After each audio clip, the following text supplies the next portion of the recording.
Welcome, everybody. Welcome from Athens, and good morning, or good good morning in the United States. It's nice to be back on this series of virtual lectures that CYA organizes. And it's my pleasure to introduce today's talk, which marks the 32nd virtual lecture. Imagine, wow. We are very proud of this. Over the past 4 years, these virtual events have become an institution of their own. And I can't tell you how many alumni and friends write to us and ask us, when is the next one? So that gives us impetus, a push to keep producing them. It's heartening to see the enthusiasm and that the community of these lectures has grown quite enormously. Now, as a light-hearted note start, we are entering what I like to call the fourth season in TV Talk, because we've done it for 4 years. Great. So today's session is especially significant as we are joined by two extremely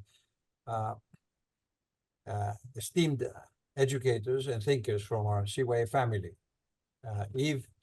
Geroulis, who, well, in the sort of fascinating contact that only technology can create. She comes to us live from Chicago, and Rosa Vasilaki is joining us from Crete, and I'm here in Athens. Rosa, by the way, is in Crete with 2005 CYA students. Eve and Rosa have been part of the CYA teaching community and have been profoundly influenced, I should say, our students through the unique interdisciplinary approaches. Now, today's lecture, titled Generation WTF, well, it's not what you think. It stands for what's the future of useful knowledge in the age of disruption. Has, of course, a playful name, but the topic couldn't be more serious or more relevant, especially for the younger generation navigating today's rapidly evolving world. I'm not sure exactly what Eve will speak about, but I have a suspicion that she will bring up the importance of the humanities in the educational process. We live in a time when everybody speaks about the relationship of the university to the market. The time when we speak of the importance of the certificates attesting one's proficiency in certain skills. It's a time, again, of monetarization of education. And students and parents are pushed to know how much the university degree will bring in terms of salary. Understandable as this is, it's a concern. One should not ignore that only an education based on liberal arts will give one the background to analyze, to present, to understand the difference between the fake and the real, and to apply critical thinking to one's endeavors. I hope that Eve Geroulis will tell us what she thinks about all this. Eve Geroulis brings a wealth of experience as an educator and marketing strategist. She holds a master's in Master of Science in administration from Northwestern University, and is the director of the Master in Marketing Communication program. If I'm not saying it right, you can correct me, Eve. And where she's at Loyola in Chicago, where she's a senior lecturer. She has been teaching at CYA since the summer of 2018, and her courses ranging from branding to to political economy reflect her unique ability to bridge classical Greek thought with contemporary business education. Eve has spent over 17 years in the advertising world, managing strategic accounts for companies like Quaker Oats and Wrigley, before co-founding her own lifestyle.com in the late 90s. Her expertise is expansive, spanning global political and internet marketing. She's been a sought-after speaker at forums such as Google and the European Union Marie Curie Conference on Research and Innovation. Most recently, she delivered a TEDx talk in Chicago in 2023. Her dedication to exploring the intersection of culture, economics, politics on a global stage is nothing short of inspiring. Now, the discussant who will support her in her lecture today is Rosa Vasilaki, who is our academic advisor at CYA and a professor of history and sociology. Rosa holds dual PhDs, one in sociology from the University of Bristol and another in history from the École des Hautes Études en Sciences Sociales in France. Her research delves into the sociology of violence, Eurocentrism, and the challenges of post-colonialism. She's the founder of the social research group Dissensus, and she co-convenes the Politics of Liberation seminar series here in Athens. Her work has received numerous awards, including the Northedge Essay Prize from the Millennium Journal of International Studies, and her book, or books, I should say, and her articles have made significant contributions to our understanding of social transgression, national identity, and far-right movements in Greece. Rosa has been teaching at CYA since 2019, offering many courses that encourage students to think critically about the history and society of modern Greece and beyond. It's truly a treat to have both of them today on our panel. And just as we say always, I think you've been reminded by the notice on your screens. This session is being recorded, so if anybody doesn't want to be recorded, please turn off your video. Again, thank you for joining us, and the floor, Rosa, is yours. Thank you very much, Mr. Phil. It's a great honor and pleasure to be here today. I was really excited when I was invited to discuss with Eve, with whom I believe we share a passion about knowledge and a passion about being educators. I would like to cover a few administrative details before we start. Throughout today's discussion, we encourage you to submit your questions, of course, using the chat feature at the bottom of your Zoom screen. Once our speaker concludes with her presentation, we will address as many of your questions as time allows during our Q&A session. Now, without waiting no more, it is my great pleasure to introduce Eve Geroulis, who is going to talk to us today. She has a very interesting title, a very intriguing title, Generation WTF, What's the Future of Useful Knowledge in the Age of Disruption? Eve, welcome, the floor is yours. Thank you, Mr. Phil, thank you, Rosa. Good morning and good afternoon to everyone. It's a really just a great personal pleasure and professional privilege to be with all of you today. And if I'm smart enough to be lucky and contribute something of meaning and consequence to the mosaic of ideas that this wonderful lecture series represents, I'll be thrilled on a personal level.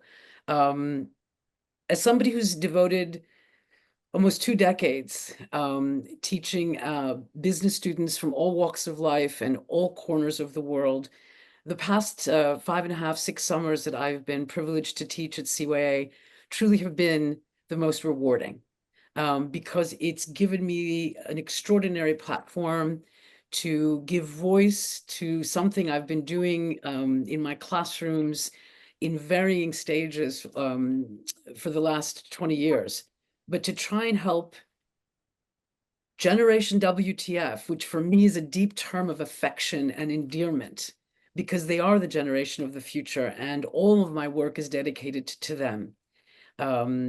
These are young men and women who have inherited a whole host of problems and challenges, but at the same time, enormous opportunity for innovation.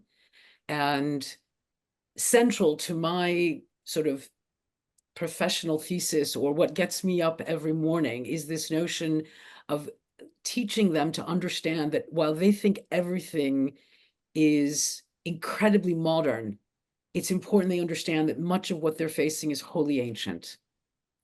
And one of the sort of theories that I've long espoused is best embraced in this quote by John Camp. And I hope you're all seeing the Parthenon marbles with John's quote, but very little has changed since antiquity but the technology. You take it through Europe to the Renaissance, from the Renaissance to the Romans, from the Romans to Greece, and you get back to Athens at about 500 BC. And then you can't really get any further in terms of time or space for how we do things today. And we're living in an extraordinary moment. Can you all hear and see the slides moving? Good. We're living in an extraordinary moment of inflection, and I'm going to share this moving object. I'm going to shut this screen down and open up a new one, because I think it's important to sort of set the stage with this extraordinary piece, this art installation that's currently at MoMA by a Turkish artist, Redif Anadol. It's a permanent exhibition in the enormous gallery lobby of the MoMA in New York. And what the artist has done is taken the entire collection of MoMA's work, over 90,000 unique pieces, and fed them into an AI regenerative algorithm of his own design. And you can stand in front of this installation for over 100 years, and you'll never see the same image twice. And for me, there's no better expression of this ancient ideal of techni, the discipline, the skill, the commitment to designing and building something entirely new. And I know that very few technologies have animated the apocalyptic imagination quite like AI, perhaps nothing since Oppenheimer's atomic bomb. I'm not here to speak about the inner workings of machines, because that's far from my skill set. But I do know that AI is really causing angst and panic, if not freaking out, many of the students that I call WTF.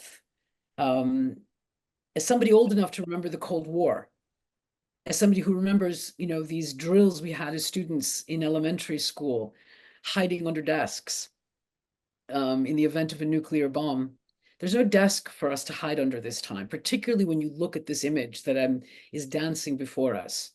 AI is virtually inside everything we use, everywhere we use it, and it's on all the time.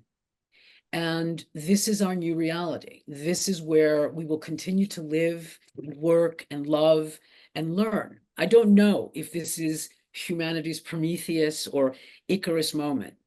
And I live with my doubts, as I think all of us do. And I'm okay with that, because it reminds me that I'm human. But to go back to the original PowerPoint and take you through it, my conclusion is simply, we're living at this inflection moment where decades have been pushed into days. And the young men and women that we have a solemn responsibility to introduce to a world of ideas are coming of age at this extraordinary intersection, right? Of populism, democracy under siege. They've come of age during a global pandemic, a planet on fire, a world at war. And just to really, really complicate matters, we've now added AI to the mix. This new technology that's revolutionizing everything we do, from quantum computing to regenerative, human-like thinking. It's going to transform how we get our energy, how we shape our lives, how we do our work, how we teach, how we disseminate knowledge. And even the notion of intimacy is being redesigned in this brave new horizon. It is this massive, massive experiment with the future. But AI is a means, not an end.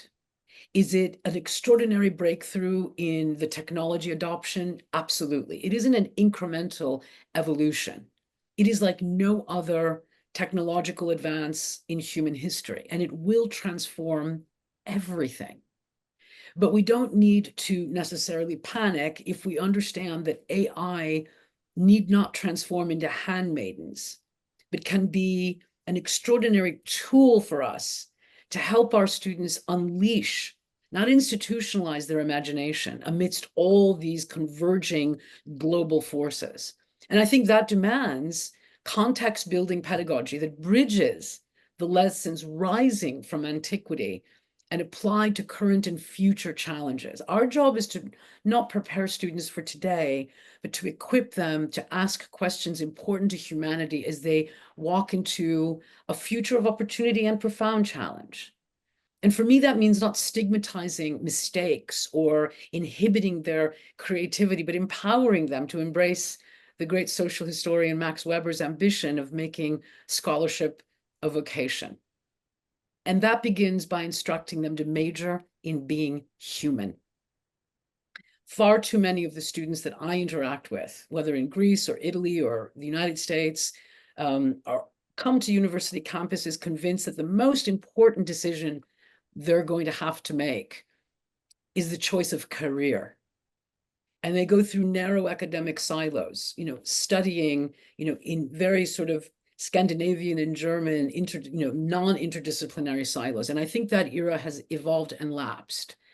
Because as somebody teaching in a business school, responding to the ever-evolving trade, tech, and human realities, business education itself was transformed at the dawn of the first industrial revolution as a response to the ever-changing realities of the late 19th century, trying to remove it from the apprentice system of the Middle Ages. But what they did was not just reinvent formal education to sacrifice humanistic relevance, but bridged the two. And that for me is the key, this idea of connecting the great lessons of humanist learning and relevance to the technical driven challenges ahead.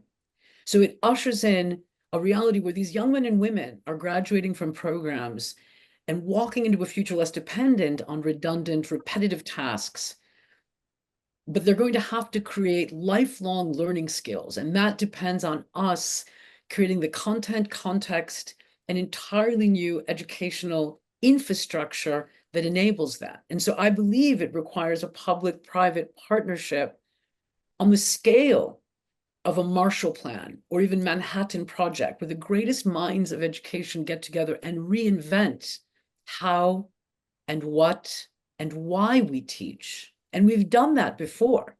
Very, very famously in 1862, when Abraham Lincoln, at the height of the Civil War, another incredibly, incredibly contentious period of history, signed the Land Grant Act into law, which assigned great expansive public lands for the construction of great public universities, thereby emboldening and envisioning Thomas Jefferson's grand ambition that an aristocracy of achievement would rise from a democracy of intellectual opportunity.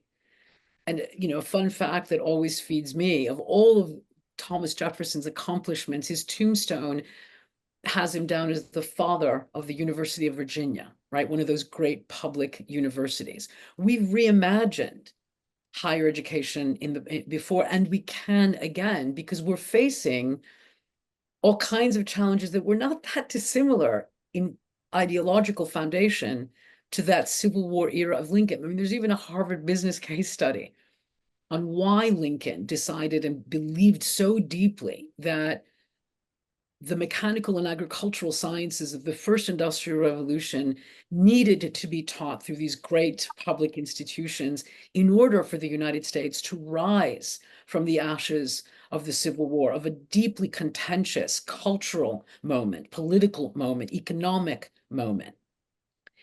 And what's really the most important part about this element for me is the fact that life is going to be their career. And we need to empower ourselves as educators and our students, more importantly, with the recognition that the jobs of the future haven't even been created yet. So studying in these narrow silos and being really genuinely, rightfully understood with sort of, the costs of an education and the time invested in an education, but simply to prepare for a career isn't enough, because the careers of the future haven't been invented yet. But the mind, most at the premium in the 21st century, is the mind that can synthesize well, put all kinds of left and right brain dynamics together. Because I think we're at risk of losing far more than just our humanity if we fail to address how AI and tech is transforming every aspect of life. And for me, that demands an evolved and new definition of STEM. I call it STEM squared. That's how we teach and embrace useful knowledge in this new era of tech. We all know what traditional STEM stands for, right? Science, technology, engineering, and mathematics.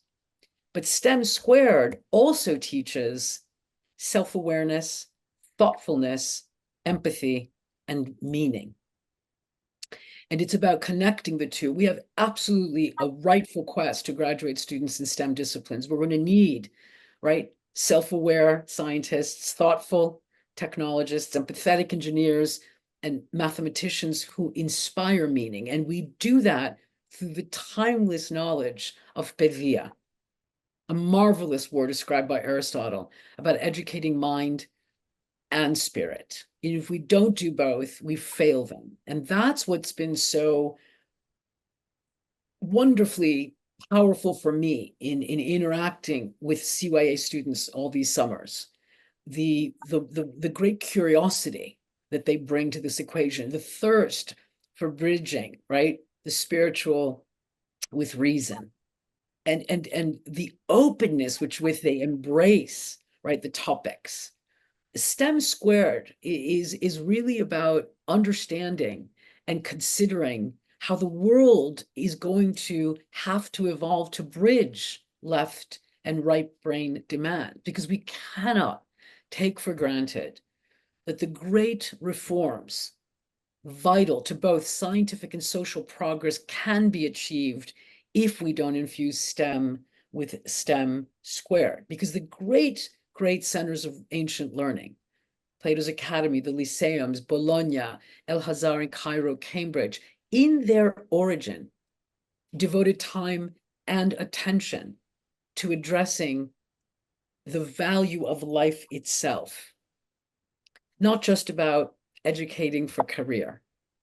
And so when we ask ourselves, what is it we're trying to do with our students? What are we trying to give them?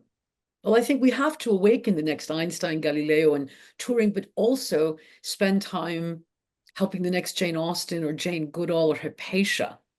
Our spirits are fueled by great scientific breakthroughs that have made our lives that much better. But we cannot forget or sacrifice the fact that people need art and civic culture, good food, clean water, fresh air, love, and nature. And it's about finding that balance, because the economics of the future thrive in countless domains of life. And that's the purpose of an education, to contribute to building a better world and better people, as well as better widgets or tech. Because fundamentally, students need to consider what is too often thought paradoxical: capitalism and democracy, human rights in the age of machines, the practical and the ideal. And this centers me, right? This is what keeps me going and reminds me that if we're going to teach STEM squared, we begin with self-awareness. where students curate an awareness of their values through education, seeding inquiry with conviction and soul, by exposing them to the great canon of literature, the histories rising from millennia of human experience, learning the art of conversation, a social skill in decline in the age of the machine. That's our superpower. And it's a skill more valuable and powerful than machines, with an infinite capacity to boost our analytical abilities, but may ultimately kill our curiosity and send students out of school less creative than when they entered.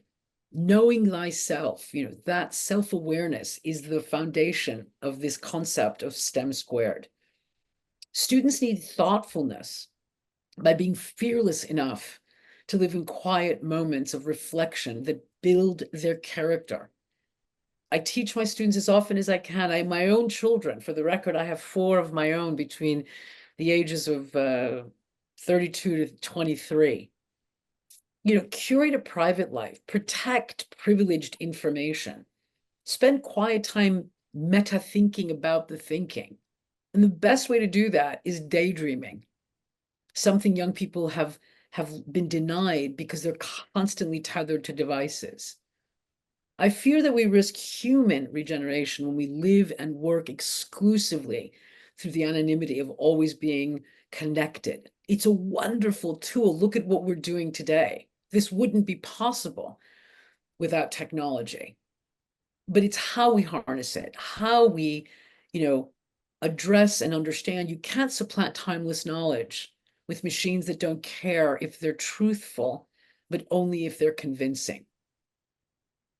Machine hallucinations is a fancy tech euphemism for lying. And we have armies and armies of computer engineers right now that are creating what they call synthetic data, which is contrived, because the entire Library of Congress, because the entire digitized world of information has already been consumed by these machines. And there's a profound irony to the fact that the actual knowledge base that makes AI so proficient rises from literature, psychology, philosophy, all the subjects students are increasingly dissuaded from studying. And I suspect many of the minds that created these God machines, but we need both in order to fuel their imaginations. The third element of STEM squared is empathy, where students interact and learn from people unlike themselves by understanding the victories and defeats arising when we interact with people unlike ourselves. We ask and address questions that matter, questions that are important to humanity. All too often today, especially here in the United States during an election cycle, I'm teaching my politics and presidential class right now. In 3 hours is my first class of the day. It's an incredibly polarized political climate here right now. And too often we surround ourselves by people that look like us, believe like us, vote like us, but we're all citizens of Socrates' borderless world. And learning what goes on in the minds of others is a skill more valuable than machines that deliver content without any meaningful context. And for the foreseeable future, that contextual background isn't there. That is part of humans' superpower. And finally, I believe students need to find meaning and purpose by living a life that doesn't compromise their values. Look, life is hard and messy and complicated. It's not always fun or exciting. We're not always supposed to be happy. But students have had no hand in writing the rules of the game that they're now asked to play. So we need to work with them, harness our age, our wisdom, our perspective, our context, and apply it into their iconoclastic, sort of imaginative, innovative thinking, encouraging them to engage in the physical world. It's not enough to just like an idea online. They need to take risks. We need to allow, not stigmatize mistakes. We need to remember that iconoclasm is the great, great privilege of being young. I believe that Silicon Valley is the new Athens. 24 years of the golden age, whereas Joshua Ober reminds us, right, wealthy Hellas and all that wealth in manifestation and expression was responsible for this great afflorescence that Thucydides referred to Athens as an education to all of Greece. I believe that Silicon Valley is the new Athens because both cities rose from nothing and changed everything. Athens was the world's first global city, Silicon Valley the first digital civilization. And both become these magnificent talent magnets, attracting the smartest and most ambitious inside their city walls. But there's a bit of warning in all of this rightful, I think, enthusiasm about what Silicon Valley has and hasn't created. The fact that the golden age of Athens at its apex lasted only 24 years, and Google launched in 1998. All you need to do is the math to understand sort of the warning. OpenAI and all of these tech companies are for-profit entities. This isn't a Marshall Plan. This isn't a Manhattan Project where a public-private partnership between academia, governments are fueling this experiment. These are for-profit companies in a small cabal of men and women in Northern California that are changing everything. And it's going to require attention. It's going to require commitment. It's going to require that we all engage in understanding the good and the bad, the positive and the negative, what we call a SWOT analysis, the weaknesses and threats, but the opportunities as well. We need to be conscious of this because how else do we embolden young men and women in our care with the world of ideas and pulling them out of, whether it's social media ecosystems that fuel a narrated illusion? How else do we take them into the realm of newness, of bravery, of the intellectual courage that we need to empower them with? That's what secular humanism means to me. This has always been my foundational expression of how I teach, right? Striving to support enlightened citizens that want to change things, that are change agents, who want to innovate, change the state of the world and make it a better place. That's where the university system in its origin rooted its intention.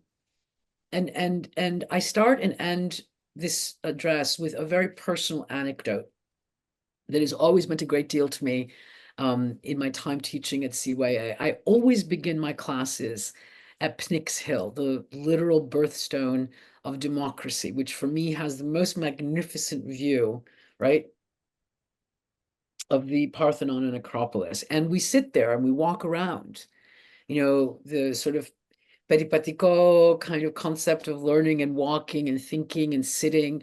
And it's always a very powerful thing to see them react. I had a student, I've shared this story with many of my CYA colleagues over the years. I had a young student from this Northern California who was studying international relations and the classics. And upon seeing the Parthenon for the first time, he literally wept. I'll never forget him. I've stayed in touch with him over the years. And so you begin at Pnyx, and I always end at Aristotle's Lyceum, which is right around the corner from CYA. And we open and close a 4-week class with these 2 in situ lectures and conversations. And the last day of class, my students deliver their reflections on the month together at Aristotle's Lyceum. And it's always very powerful. And I deliberately make that oral final reflection something they memorize. And they just stand on that hallowed ground on ancient soil after traveling ancient seas, and they share with each other and me what they've taken away. And it's always been very powerful. There's something very powerful about what CYA gives its faculty, its staff, most importantly, its students, because they always remain at the center of what the institution does. On a more cosmic level, you know, I'm old enough to remember the great astronomer Carl Sagan and this wonderful speech he gave at Cornell in '94 that gave rise to this beautiful poem, The Pale Blue Dot, about the follies of human conceit, right? And the wars we wage, the battles we fight, the injustices that we allow to go unchecked. Because in his mind, there's no better demonstration of all those human follies and conceits than the distant image of our tiny world. It underscores our responsibility to deal more kindly and compassionately with one another and to preserve and cherish the pale blue dot, the only home we've ever known. And to give it a fully Greek, effusive conclusion, in the year of my birth, when Yorgos Eferi won the Nobel, his closing comment in his speech in Stockholm reminded everyone that in our gradually shrinking world, everyone is in need of everyone else, and we must look for man wherever we can find him. On his way to Thebes, Oedipus encounters the Sphinx, and the answer to the riddle was man. That simple single word destroyed the monster. We have many monsters to destroy. Let us think of the answer of Oedipus. And again, I think our human qualities will and must rise and prevail. I'm optimistic about the enthusiasm my students bring to the equation. I think they will be victorious. I think we just need to be there to help open their eyes and their perspective to, you know, what's possible. And if we do our job well, I think the future is far brighter, and I'm far more optimistic than a lot of other people. I have to be. I'm named after the mother of all mothers. Otherwise, I'll you know, do damage to myself. So I hope that was worth your time. I'm so very happy to entertain any questions, any comments. I'm going to take a sip of my coffee while everybody decides if that's what, you know. Thank you very much, all of you, for the time you devoted to this today. Thank you very much for this fascinating talk and sharing with us your thoughts and your positive spirit towards a question that's been at the heart of everyone today, and for dispelling those fears with regards to technology. There's loads of talk around technology as a threat to our humanities, and I was really intrigued by what you say, because it puts the human back to the heart of technology. Let's do not forget that our desire of thirst for knowledge emanates from our human nature. After all, AI, it's our own creation. It's our own common, I would say it's our own common achievement and our own common good. As you mentioned, it's full of incredible possibilities in all fields of human activity. But after all, it is our own creation.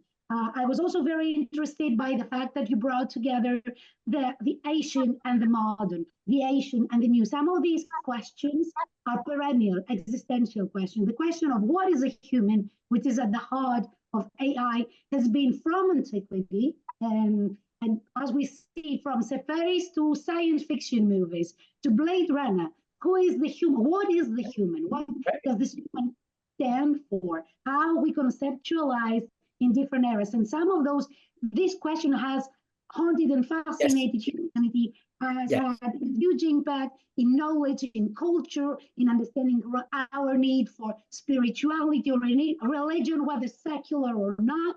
But it is still there. Those questions have been with us since the beginning of time.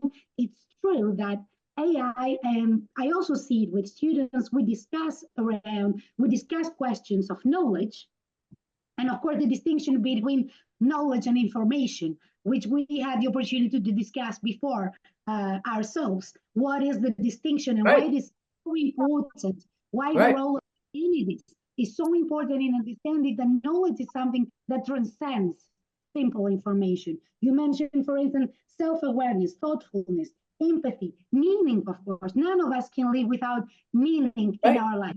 And that meaning does not only come from a skill set. I think knowledge, I mean, I was inspired by your lecture and I was thinking that knowledge is essentially something that supersedes skills. It is a state of mind and it is a way of existing in this world. And what we can bring to our students, regardless of technological developments, is, you know, cultivating them that intellectual curiosity that you mentioned. Right. Why the big whys and the smaller whys of life. And of course the skill of conversation in a world that is increasingly diverse, increasingly polarized, and in that sense, learning how to debate with each other and understand our diversity, understanding our oppositions, understanding our disagreements, and still appreciating each other. Still feeling that the other person's point of view is valuable to us to understand the world and to understand ourselves. And of course, the skill that you mentioned of critical thinking and the skill of synthesizing, synthesized in different ways. I think they just need, no, I'm not, I don't want to mean to interrupt you, but I think you've touched on a very valuable and vital point.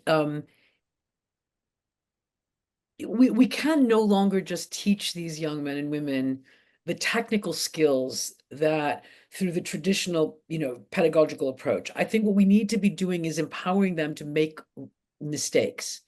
And I think I use James, I think, asked a question of how I actually do this. What is the sort of methodology? Well, it's a little of everything, but it begins with the reminder that, times change, people don't. Very little has changed philosophically, since antiquity, but the tech. And so you go through and read the great canon of literature, the great histories, whether it's Thucydides, whether it's the plays of Sophocles, which talks about a plague, right? Oedipus. You remind them through the afflorescence of the classical era, how great achievements, and breakthroughs also were achieved under enormous pressure. Not to get dark, all great civilizations in their decline share three fundamental characteristics: anthropogenic destruction of the environment, the gap between the haves and have-nots becoming unbridgeable, and the quest for luxury among the elites becoming insatiable. You take that all the way back to, the Greeks, the Romans, the Mesoamericans, the dynasties, the Phoenicians. Those three qualities are obviously evidenced in our world today. And so if you bridge that understanding and then apply it, in my case at CYA, it's been, plague, politics, and populism, understanding, the challenges of Greece and Southern Europe in the wake of the financial collapse. It's taking them to meet business leaders, corporations, non-government organizations that were helping with the refugee migration in 15, 16, 17. It's obviously taking them to all of the great and important archaeological and museum institutions that they have to visit. But how you ask them to consider that and balance it between the ancient and the modern has been, incredibly powerful. And you see it, not all, you're never going to touch every student, but I have been really impressed with how much of an awakening, or frankly, I don't know if I should say this, but I'm going to. I'm really impressed by how many of my former CYA students, who I only spent a month with, have asked me to write letters of recommendation for them, for grad school, for law school, master's degrees, and they've gone on to achieve remarkable things. And, we planted a seed in them, the whole CYA family, in accomplishing that. So that, I hope James answers, sort of, pedagogically, it's old and new altogether. So Eve, let me bring to our discussion some of the questions that I can see here in the chat box. So from James Newhart, isn't STEM too eerily close to the definition for the liberal arts? Thoughts on why we should make a new brand, in quotation marks, as opposed to reinvigorating the old? Look, I agree with you. But I think the revolution will be televised, and today, whether we like to admit it or not, how we present our ideas is as important as what the ideas are. And maybe it's, an occupational hazard of being a marketer for 20 years and continuing to work with companies, but I feel that, yeah, the classics and the humanities are the classics and the humanities, but we all know what's happening to the classics and humanities in across the higher educational system. If you present it to them through terms that make sense in a contemporary setting, I feel that might be more fortuitous. Do I love it? Probably not, but it's given voice and expression to, something that I think is vital. And yeah, do I need them to eat their spinach before they can have dessert? Yeah. And maybe this is a way of getting them to do that and understanding the importance of both working and living in concert with each other. And so if we have to, give it there's a great expression during the Zuccotti Park protests in 2008, why it fizzled out. And there's a pretty impressive body of scholarship on the fact that it didn't have a marketing plan, didn't have a tagline. Even David Graeber's famous, we are the 99%. And then the follow-up question is, how do we structurally bring this concept into the teaching and learning of the new generation? I'm looking at the chat as well, and to me,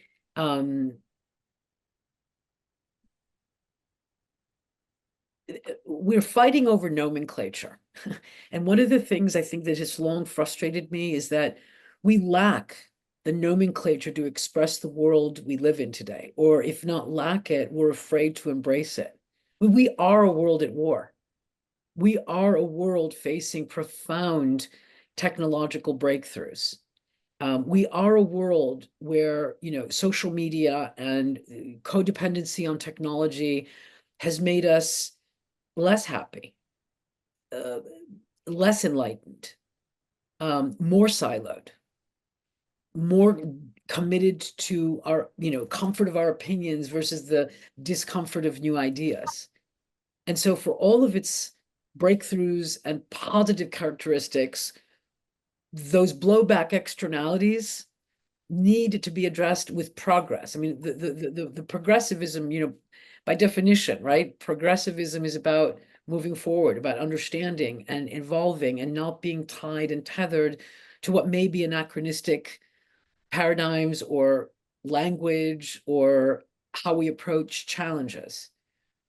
And so, no two classes of mine are ever the same. Even though I teach, my politics class for, 20 years, no two, semesters are ever alike because the circumstances are different. The scholarship has evolved. The students are different. And I'm trying to meet them and have them meet me. It's reciprocal. It's an exchange model. I did the homework. I read the book before I showed up to lecture today, right? So it's important to them and for them to understand my job can't be successful if they don't meet me halfway, if they don't do the heavy intellectual lifting as well. And I see more of that than I did in years past. An urgency in them, a thirst for, some semblance of this recognition. If you have further questions, any of you please write them on the chat box using the feature at the bottom of your screen. Eva, I was thinking that I can definitely relate with everything you said, in the sense that I see students every day. This is my second year as an academic advisor, having mixed feelings. Also, learning to live through contradictions, as you mentioned, it's extremely important. Technology, new technologies, AI brings both fear, anxiety, and enthusiasm, and possibilities. And actually understanding those contradictions, it's extremely important. And what I actually realized through your talk, the need to bridge these separate worlds. Perhaps we've been going in late modernity too much in division, even when it comes to disciplines. We talk a lot about interdisciplinarity. but very often we don't really apply it in Right. our projects. Right. Sometimes, sometimes journals, universities may even discourage that. And what I gather from your talk is that need to bridge again those disciplines that have building so strong boundaries in the past, let's say 20 years. Yeah. No, I think that's well said. I think I agree with you. And I'm glad that got through. I mean, my work here is done in that sense for today, because I think that's where we are. We also have I don't know, questions. James. Yeah, I do. James, how do you Okay. define I'm answering Jay. I mean, I don't know how much more I can add. How do you define the liberal arts, James? You know, what am I missing in this? I'm not trying to put you on the spot. I'm trying to answer it meaningfully through the, miracle of this tech. Because I think it's evolving. I don't think there is any sort of codified, hard and fast definition today. I don't. I think the skills young people are going to need to be liberally educated. For me, it's about learning how to think. That's how I define the liberal arts, right? Teaching them how to think on their own, to think their way in and out of problems, to be curious about the world in all its forms, not to shut down ideas, not to, we're dealing with a campus environment in the United States that's really contentious right now. And free speech is being threatened. And we're shutting down controversial opinions that we do because we don't agree with them. And young people are zeroing in on one idea at the expense of looking at the world holistically. And I think that may be the word that's missing from my vocabulary this morning, holistically.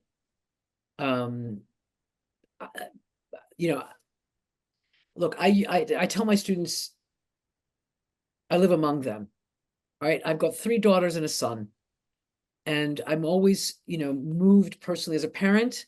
What motivated me was I know this might sound ridiculous, but it was a great love letter that John Adams, I think he's behind me actually, a book on Adams, but John Adams wrote a love letter to Abigail when he was in Paris at the dawn of the American experiment. And he said, I study politics and war so that our sons can study mathematics and literature, and that their children can study tapestry and porcelain and art. And so in my own home, I gave rise to an entrepreneur, a creative in the film industry, my 3rd daughter works in academics in California, and my son is a solar engineer, right? So my parents came to America as refugees with a dream on a boat so that they could do what they did. And then we go on and on. It's that great American story, yes, but I always told my own children, and I encourage my students, college is a time to learn how to think, how to innovate your way in and out of problems, how to be intellectually courageous. And if we do that, I really fundamentally believe these kids are much smarter than I was at 21. I harken back to like the early 80s when I was an undergrad. I didn't have this enormous reservoir, from which to drink. Enormous potential of information, and it doesn't, as Rosa and I have said, information doesn't equal knowledge, but information is certainly a pool that you can swim in, to gain and advance. So thinking for themselves, the how and the why, that's how I would define the role of the liberal arts. I'm sorry if I got a little animated. I think we missed a question here. We've got a question from Ariana Mosca. Are there any small ways which you recommend that we can help ourselves combat the fear we feel and break the cycle we find ourselves on with AI? Yeah, and Ariana and I ran into each other at the airport. She's a former student of mine from Chicago. We just happened to run each other at the gate on Friday as she was returning to Europe. It's nice to see you. I speak from my own experience and how I sort of channel this. We need downtime. We need downtime away from it. I know that, repetitive, simple tasks are increasingly migrating to AI. And if it increases your efficiencies if it makes, you know, sort of the redundant tasks go by quickly, I can't ignore AI. None of us can. I think this notion that we have to prohibit it in our classrooms and not allow our students to use it, they're already using it. And so it becomes another source that they have to source like any other research. But what I find, you know, and increasingly what, you know, philosophers and psychologists are encouraging is, you know, pulling away from our dependency. I took a slide out that I had put originally in the presentation for today. There's an increasing trend in the C-suite across the world where they're removing tech. They're going to fax machines. Executives and students alike, from young kids to C-suite executives, are abandoning smartphones for dumb phones. That they don't want to be constantly tethered to their devices. I think that's a small way of, you know, building time into your day where you don't constantly stay on the machine and rely on it, you know, learning how to shut it off. I think that, you know, the laws in Europe are much more progressive in this sense, where, you know, from Friday night to Monday morning, it's downtime. It's about you. It's about remembering, you know, what's important, the nature, the food, the family, the interactions. I think those are important steps to making this viable. We can't constantly be on. It's not good for us, mentally, spiritually, physically. I've been known to deliberately leave my phone at home more than I take it with me, because I just don't want to be constantly on it. So that little thing works for me. And there's increasing sort of scholarship on that subject that pulling away is good. Pulling away is good. It reminds us we're human. If there are no more questions, I would like to thank you all for your participation, and a special thank you to you, Eve. It was a real pleasure to learn from you. I believe we all share this feeling today. And I would now like to pass the mic to Mr. Phil for his concluding remarks. I want to extend my gratitude to both of you ladies for guiding us through such an insightful exploration today. In fact, I want to say that every time I speak with Eve, I leave inspired, I leave uplifted, full of questions, but also full of admiration for her ability to synthesize things, which she did very marvelously today. And in fact, when she was speaking about all the things that make a rounded man, a rounded person, and she spoke about self-awareness, about well, self-awareness really that comes from sometimes from being distant from your own environment, from your own everyday situation. When she spoke about thoughtfulness, when she spoke about empathy, humility, finding meaning that doesn't compromise a life that doesn't compromise values and so on. I was thinking that there's no better way to sing the praise, the hymn of study abroad. Right. Because that's what study abroad is all about. That's what studying away from your own country does for you. So thank you both. And thank you all for an engaging session of questions and your contribution to today's discussion. Thank you very much, Eve. Thank you. Thank you very much, Rosa. Thank you, everybody. Thank you. Have a great afternoon, evening, and week. Bye.